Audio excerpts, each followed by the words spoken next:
We're the new American gangsters, 'cause we speak bold, give no fuck about the haters.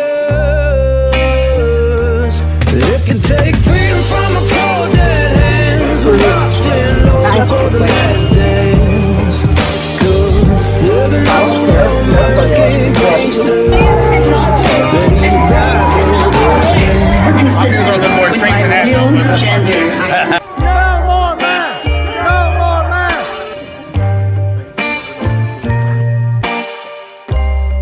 Ready to die for this land. Welcome to the Patriot Punkcast. I am your host, Chase Matheson, and thank you once again for joining us for this week's episode of the Patriot Punkcast. It's been a busy week. We started off the week thinking that Michael Patrick Leahy might be thrown in jail because he reported on leaked documents surrounding the Covenant shooting. Now, was this a whole bunch of smoke and mirrors? Was there really any ever threat that he was going to go to jail? Maybe, maybe not. We're going to break everything down for you tonight, including some of the dirty tricks it looks like they tried to pull while they were in the courtroom. Plus, I'm sure all of you are ultra excited. Nashville has its own Pride Crosswalk now. Not that I necessarily think there's anything inherently wrong with painting rainbows on the street. I don't know that this is one of the problems we should be focused on in 2024 with the way everything is going. And there is a councilman in Dover, Tennessee, who is trying to pass the Autism Spectrum Online Protection Act, which, I'll be honest, on the surface, it sounds like it's a very well-intended bill or maybe ordinance, whatever it is that they're trying to pass. It's intentionally vague, probably as a way of garnering attention to the subject rather than actually trying to get something necessarily passed that they've written. But we're going to break that down, kind of hear the pros, the cons, and find out exactly what we can do to maybe stop the exploitation of adult autistic children. I know that kind of contradicts itself, but I don't know what else to call them. Before we get started, I do want to go through a little bit of business. As always, we are entirely self-funded here at the Patriot Punk Network. So if you could, while you're just right now, click the like button, hit the copy the link, and text it to at least one of your friends. If you could just share this show on your Twitter, Telegram, text message, your church group, next door, even if it's a hate share, we would be appreciative. The only way that this podcast is ever going to catch any more traction and really build and be able to make a difference is if we can get noticed and we can get some eyes on us and we can actually start having some of these more difficult conversations as it pertains to Tennessee politics and just local politics in general. You go to patriotpunknetwork.com and you can check out some of our news stories, some of our old videos, previous episodes, and even full-blown investigations that we've done in the state of Tennessee. While you are over there, please consider hitting the support link. Now, Daniel, can you start throwing that up on screen? Hit the support link. There's a bunch of investigations that we've got going on right now, and I'm about to have to submit about 12 different open records requests. Open records requests can sometimes get into the $200-300 range very easily whenever possible. We try to ask for electronic copies, but as we're going to discuss tonight, they are not forthcoming with records in almost any case. And it's like pulling teeth. Any help you guys can offer would be much appreciated. We are also, I've been teasing it for the past few episodes. I've about got the details worked out on the members only perks, let's say. There is a roundtable discussion, panel discussion, if you will, that we are trying to schedule on school choice. If you are a member, you will definitely get all the information on that first. And if there's any in-person tickets to events, you will get first dibs on those. We are also looking at starting either a Discord, a Telegram chat, something like that, where you as a member can actually help us come up with ideas for show prep, investigative stories, and kind of give yourself a better in trying to get things through all of the hundreds of emails that we get every day. And last but not least, as many of you know, I've reopened my Kirby dealership, and that is about in full swing. right now I've got 3 units. Sorry, I had to find where I was. Right now I've got 3 units left in stock before I have to restock. So if you're tired of cheap plastic machines that when you turn them on, they always seem to stink or they leak or they break, well, look no further than the new Kirby. From cleaning your drapes and your curtains to hardwood floors, area rugs, stairs, carpet, unclogging a drain, and even sanding a table. Uh, you name it, the Kirby can do it. And the best part is it's been made in America for over 110 years. So ditch that cheap Chinese made crap and come on over to the Kirby family. Just shoot me a message, drop a comment. I will get in touch with you. They're doing some extra special things this month, and I would really like to go ahead and unload some of these before I make another drive back to the warehouse. Joining me in this exciting endeavor and discussion tonight is my good friend and professional a-hole, Daniel Wagner. Well, good morning, Mr. Matheson. How are you, Daniel? I'm hanging out, man. It's been a crazy last couple weeks. Speaking of being an asshole, we actually just finished recording for the Unframe of Mind show. We just finished recording our second episode of the Am I the Asshole, where we look at Reddit threads called Am I the Asshole? And we determine, because we are assholes, so it takes one to know one. So we're just doing our part to make the world a better place. Have you thought of adding Eddie Ferris to your panel discussion on that? I think he could provide some valuable insight on assholedom. Yeah, that's not a bad idea. I mean, I guess we'll just have to get him to write a post trying to figure out if he is in fact the asshole. I appreciate you pushing the buttons. Lord knows it has been whenever you're gone, I think the viewers really feel it. Hope you guys had a fantastic Father's Day. I had to spend mine with my dad, and it was enjoyable. Had a 9-hour river float and turned into a bit of a lobster, but my legs were jello. But Lord. So, but I wish I could have been there. That sounds like fun. Well, maybe we could do that for a members only thing. I mean, if you like that idea, by all means, drop something in the comments. I'd love to do some kind of like a Patriot river float one day. Someone else. The last thing your members need to see is me with my legs out in the sun. I mean, we could make you wear leggings or something like that. Was that you at Walmart the other day? Anyway, yeah. Follow me on social media if you have any desire to know what leggings at Walmart mean. Our guest tonight, I just have to say that I've known him for a little over a year, and boy, does he have balls of steel. He is a Air Force veteran, previous spokesperson for the Wounded Warrior Project, and now the official server of process to the Chosen Sperm. Not for them, but he serves them with process. So joining us tonight is my good friend, Chad Farley. How are you, Chad? Doing well, Chase. Thanks. Thank you guys for having me on. I look forward to this. Absolutely. There's a whole bunch to your story, and I'm sure we're not going to have time to get into all of it tonight. But can you just kind of give the real short, quick version? A minute long. Tell people who you are and what you do. Sure. So I'm a former DoD employee. I was Air Force, assigned to the B-1 just after September 11th. Let's see. Goodness, man, honored to be a part of the Honor Guard. I think that taught me a lot about life. When you're down on a knee and handing a flag to a family and telling them sorry, you kind of understand what the price of freedom really is. I've been married for 15 years. I've got 3 kids. My oldest is special ops in the Army. My middle one is in school in Knoxville, and then my youngest is just turned 14 and already the commander of ROTC and flying aircraft in the air. It's our story has had a lot of twists and turns and changed a bit of our direction. But at the end of the day, it's about serving those who served us. Well, I appreciate your service. I know that you've shared some more personal stories with me about your time in the military, and I think some of the things you did were very appreciative of, and I look forward to kind of getting your insight on some of this stuff tonight, especially since I think that we're going to be able to provide people with a slightly different perspective on some of these things. And on that note, the first thing I really want to talk about is if you're on Facebook or YouTube, we will be cutting the stream off about 15, 20 minutes into it. yeah, probably about 15 minutes from now, we will be cutting the stream off. So if it just goes dead on you, you need to find us over on X, on Rumble. We will be reading comments from Rumble. And as always, your super chats are appreciated.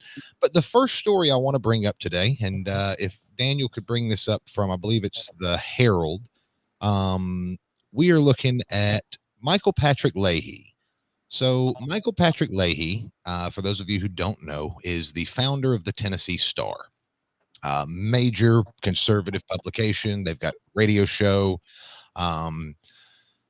I have had some disagreements with Mr. Leahy on just behind the scenes kind of personal notes involving his treatment of the parent in Rutherford County. But overall, he's a pretty good champion of conservatism.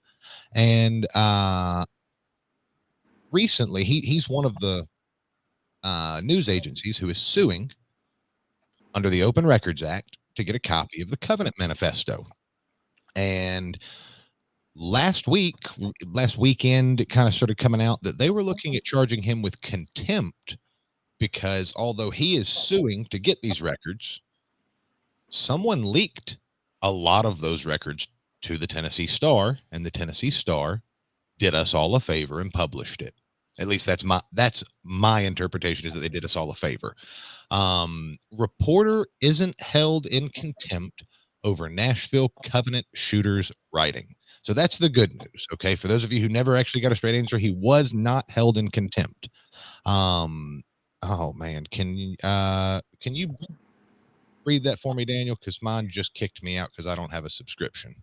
Oh, you're good. So, yeah, this from the News Herald. Can you hear me? Okay, we're good. The Tennessee Star editor Michael Patrick Leahy was in court Monday in a records case over the Nashville Covenant School Shooters Journal, but was not held in contempt for publishing excerpts received from a confidential source. Leahy left the courtroom and, in a statement, said that he loves Tennessee and would continue to use his First Amendment rights. Quote, "We started the Tennessee Star so I could exercise my First Amendment rights," end quote, Leahy said. And he goes on to say, "I think we have served the public well, and we are delighted to have the opportunity to continue to exercise our First Amendment rights." First off, can we break down just how professional that was, that comment? He made sure to argue his perspective in this is that they're attacking his First Amendment rights. And there's all sorts of case law about contempt and what you can and can't do. And I don't think he was ever in danger, but they wanted to sell, to make sure that you, the public, that every person that heard about this story understood the First Amendment aspect of it. So he had two sentences there. Both sentences, he found a way to address the First Amendment right. We need more of that. If you are a public official watching this, if you were trying to write your next speech, do things like that. Repeat the line. Okay. So that it gets embedded into people's head, because even liberals who read this are going to see it in the same light. They are going to have to address that First Amendment issue. So yes. Repeat the lines so that it gets stuck in people's heads, right? You have to propagandize the propagandist. Okay. So go ahead and continue if you want to, Daniel. All right. So Tennessee Chancery Court Judge Aisha Miles said in her hearing that she was prepared to release a 60-page ruling on the case and whether the writing should be public record last week, before she was informed that the Tennessee Star had published a series of stories on the writings, according to the Tennessee Coalition for Open Government. I don't really much care to look at an ad for a game. Oh, yeah. Okay. So anyway, we continue. The judge backtracked in the hearing, insisting it was a landscape hearing, in which she said she wanted to get only the landscape from the plaintiffs about the leak and publication. The coalition wrote, "Honestly, it seemed incoherent to me. I was the only one, but everyone was polite." Or I wasn't the only one, but everyone was polite. Attorneys from both sides in the case encouraged Ms. Miles to release her rulings in the case, the coalition said. Law enforcement has resisted the Star's efforts through lawsuit to release the journal publicly, including those writings identified by Metro Nashville Police as a manifesto. Last sentence, the shooter, a female who identified as a male, shot and killed 3 children and 3 school staff in March 2023, prior to being shot and killed by responding police officers.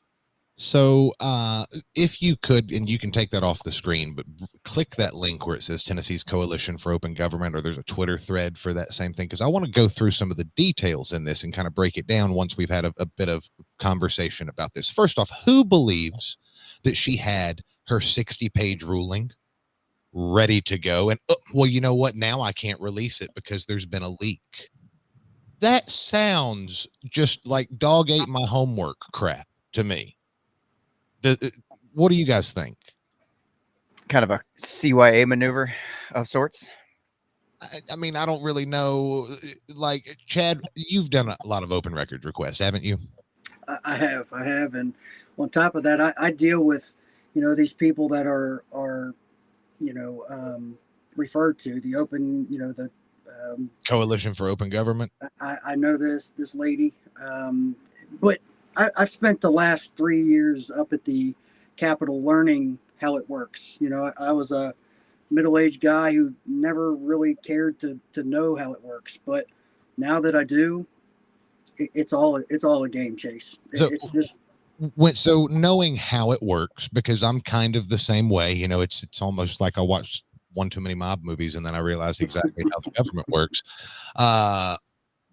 But with this judge has been, first off, the Tennessee Public Records Act is pretty cut and dry. This case should have been thrown out from the get-go. It is nothing but a politicization and a way of costing people money and dragging it out and keeping information from the public. Okay. And not that I don't understand why someone would, in a political setting, want to withhold some of this information, because it fits one of the narratives just so perfectly.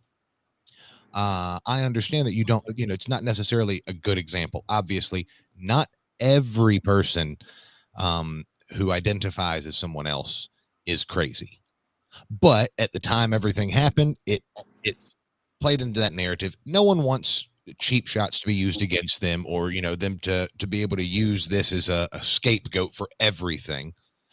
But it's obvious that this has just been a delay tactic. They don't like what it says. It's highly controversial, and it's going to get lots of attention.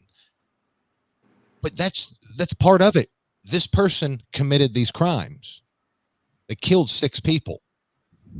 And as the public, we have a right to know so that we can spot future warning signs. The police collected the evidence. There was no more active investigation into that individual. There was no reason to keep the records secret. So I don't think the case should have ever made it there. The fact that it's drawn out almost a year or over a year now, and that we had the 60-page ruling. What the hell is in your 60-page ruling?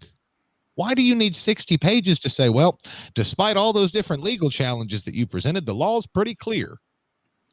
Well, you see, Mr. Matheson, we people are justification machines. So when we try to justify our dumb decisions, we need to write it out and spell it out as clearly as and concisely as possible. And it just seems that this particular decision took 60 pages to find a workaround to make her justifications worth explaining. That sounds about right. So, Chad, I kind of want to get, because you've had to deal with lots of open records requests. You've had to deal with a lot of judicial activities. You've also been involved lately in the service of process over some more allegedly corrupt judicial practices in Connie Regula's case. So my question to you is, do you think that they actually threatened, because I don't think anyone's produced any audio or anything like that. Do you think they actually threatened to throw Mr. Leahy in jail? Do you think that the judiciary in Tennessee is beyond or above doing something like that? Without a doubt, I think it happened. I mean, look. So that's my question. There's no way that if I believe that it also happened also, and you can read between the lines and know that it happened. But my question is, They nearly tried to do this to one of the biggest newspapers and radio things in Middle Tennessee. How do they treat you, Chad? How do they treat you, Daniel? Well, that's the thing. We've been threatened. My wife and I have been threatened over, getting the information and not stopping. It's all a tactic, just as you said. It's all a tactic to scare you, to make you stop. I think what you'll see where we are in our current case, down the road maybe, they just pulled this. They just pulled this, but at the end of the day, they have the power, and they're going to make the road, work out the way they need it to work out. Yep, they are going to rearrange the furniture to trip you up. They are going to add any other rules, and I'm not even complaining about that so much as I'd just like to see more people prepare for it and like understand that going in, that you can win, but you have to be willing to run the entire race. And I think that how long have you been going through this? I was going to add, and spend, your entire savings, spend all your time, your nerves, go through depression. There's a bunch of stuff, but it's been 4 years now. 4 years. Now I have a life hack. And I have a life hack on how to avoid all the costly expenses associated with them targeting you and taking away your wealth. And that's to not have any when you start. Okay. This is why I'm a broke son of a bitch my whole life. yes. That is the only, because, who was it? We got the Shredder Gate here in Tullahoma. So I'll actually bring that up because that's another open records case. Let me summarize it. Tullahoma records retention officer, the person in charge of documenting what's being shredded, signing off, logging it, all of that stuff, calls and says, hey, this lady has a shredder in the closet. It's not a normal shredder. It's like a new shredder. It's a one-time pickup. And there's a 96-gallon trash can in there full of paperwork. Yeah, they're arresting the people. They've arrested the people who wanted to know what was in the paperwork. So not only that individual is out, I think $40-something thousand in legal defense over this. You've got another alderman who has their husband has been sued. George was on, and he's out something around that amount of money, like $40,000-$50,000. You've got Jenna Amacher, who for I think a $1,400 a month position as an alderman, it's cheap. It's not enough to live on. She's 70 or 80 grand in debt.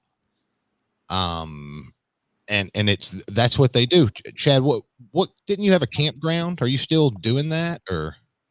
No. So, that was part of this case is, during the false narrative that was originally put in place, it was something that caused my wife to get sick. I just couldn't handle, the whole thing myself. They cut my knees out from under me, took all of my funds. And that's the best part of this, Chase. You just said it. I have nothing now. That's why it's now becoming really dangerous. Hyperbole, of course, right? Not actually dangerous, but absolutely. Yeah. Chase, you said you wanted to see what was behind that Tennessee coalition. Yes, I wanted to read that. That's what I was about to get into now. Okay. So it pops up an entire Twitter thread, like a long Twitter thread by the TN Open at TN Open Gov. Yep. If you can pull that up on screen, I'm going to just read through it real quick. I thought I had it up there. I was scrolling through it. There it is. My bad. There you go. All right. So the TCOG, Tennessee Open Government, this is a Twitter thread from them, basically a play-by-play describing what happened in the courtroom that day. Aisha Miles started her show cause hearing in the Covenant Records case today by telling everyone she was prepared to release a 60-plus page ruling last week on the Covenant Records when all of a sudden a reporter called with a question and apparently stopped her. That reporter's question about leaked shooters' writings in a conservative news outlet prompted her to call a show cause hearing instead, ordering plaintiff Michael Patrick Leahy to appear personally and show why he should not be held in contempt of court for publishing leaked documents. But the judge backtracked in the hearing, insisting it was a landscape hearing in which she wanted to get only the landscape to find out what was going on. All of the attorneys on both sides encouraged her to just make a ruling. So that should tell you a little bit that the attorneys in this case on all sides were like, listen, don't do this, lady, just make a ruling. Just give us the 60 pages and let's be done with it, because they've dragged this on forever. They actually agreed, which they say is a rare moment. And then, does anyone think, quote, what has transpired is an abuse or an unlawful interference, end quote, with these proceedings, the judge asks, using language from the contempt statute. Metro Nashville's attorney, Laura Fox, went the farthest. Metro believes the person who leaked the shooter's writings violated the spirit of the court's orders, but they add that enforcement is challenging. So it's an employee for Metro that leaked these documents, or that's who it's suspected to have been, obviously. So Metro has leaked them, even though they're the ones trying not to leak them, in a grand fit of irony. So they're like, well, as much as we'd like to punish them, we can't punish people who break the spirit of the law, only those who break the letter of the law, right? Well, see, the thing is the person that leaked it isn't actually Metro. They're just they are just an employee thereof, or were an employee thereof. Night janitor. That's who they think it is, isn't it? Has it been completely confirmed that it's that ex-police officer? I read an article in one of the Davidson County newspapers this past week. I don't think it's been confirmed, but I think that he's all but said himself. Okay. Yeah, I was going to say, like, everyone knows who it is, but they don't know. And so here's where I think it's kind of interesting. And maybe there's an attorney out there in the comments that can explain this a little bit better.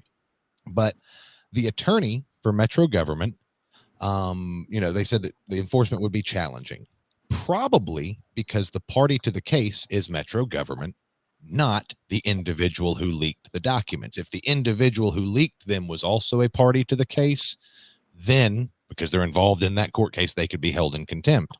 But because it's an individual working for an entity, it's a little different. The attorney, Fox, suggests making this person who might have leaked, even though they don't know for sure who it is yet, a party to the case. Then they could compel them to confess, hold them in contempt if he is a party. That's the line of thinking here. But the judge seemed to think that would be difficult under court rules. Yeah. Now, interestingly, this was the actual tweet of that entire thread that link took us to. Yep. But the judge seemed to think that would be difficult under court rules, asking if he is considered an indispensable party to the public records case, to which Fox said no. And the rest of it basically just goes on to with what the article said. But that is the part that I wanted to highlight. They had attorneys with no interest in doing the right thing. Well, what kind of legal gymnastics can we do to make this person be held in contempt? Because they pissed us off so bad that we got to find a way to get back at them. That's what it reads like to me. That pisses me off every time I see this scenario where they're like, well, instead of just admitting that we messed up, that maybe we were wrong, or maybe, just embracing the fact that you maybe got some egg on your face. Like, just instead, what they do is they go through this rigmarole, pretzel twist of legal maneuvers to try to punish the people that made them, that embarrassed them. Like, that's just not how it's supposed to be. Well, okay, so there is one more important thing, because Chad, you talked about the cost of things, right? So bring that last tweet you got right back up. Oh shit! All right, sorry. There we go. All exhausting and bizarre and expensive. So many lawyers called in to be in court today. Maybe 15 of them were there for 4 hours, and they're doing $200 an hour. I'm sorry, but that's cheap nowadays. I think I saw attorney who is an expert witness is like $650 an hour. It's common. I know in Williamson County they were hiring attorneys out at $350 an hour and doing 2 of them on the same case. I've So not seen $200 in a couple of years. I know paralegals that charge that. Right? So or that are at least billed that. So the cost. Do you know any attorney who's actually pissed off they had to go? Not at all, especially to sit there and watch, this type of comical relief going on. But, just to circle back around to the cost, I'll give you a quick peace of mind. For my civil rights case, I served the people involved the right way. They disagreed with that. I tried to serve them a second way. This is going on for 2 years, and finally, the federal district judge had to say, send the damn marshals out to serve them. Now, if you'll know anything about my public case, the parties are our government officials. So in like 3 minutes, in fact, we're going to go ahead and bounce off of Facebook right now so that we can get into some of the details. I got you. So if we'll drop YouTube and Facebook right now, you guys join us on Rumble, on X, and